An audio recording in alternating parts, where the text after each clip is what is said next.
salajengna wayahilu sareng halal naon dibhu majnunin pepencitanana jama anu gelo wasakronin jeung pepencitana jama anu weureu bil azhari dina kaul anu mu'tamad anu dhahir tarajo deui ieu masalah anu berhubungan jeung pepencitan anu masalah nate ditarosin ku Neng Salma nih kumaha cenah lamun teh mah aya anu gelo mencit sato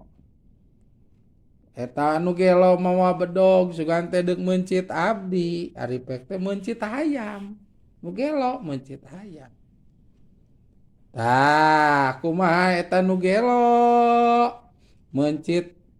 sato mode hayam mode embe domba jeung sajabana pan gelo manehna teh itu gelo manehna teh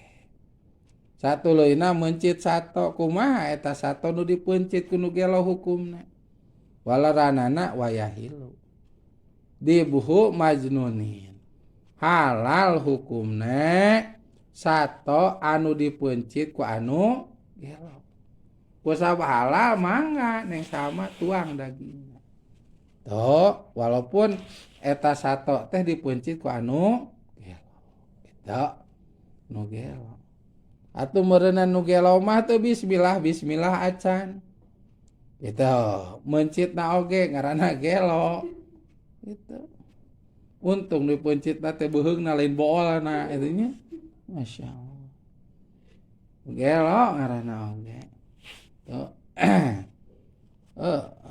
lamun teh mah aya anu gelo bisa mencit sato jeung sakumaha sapuratina model urat badagna dipotongkeun urat laleutikna dipotong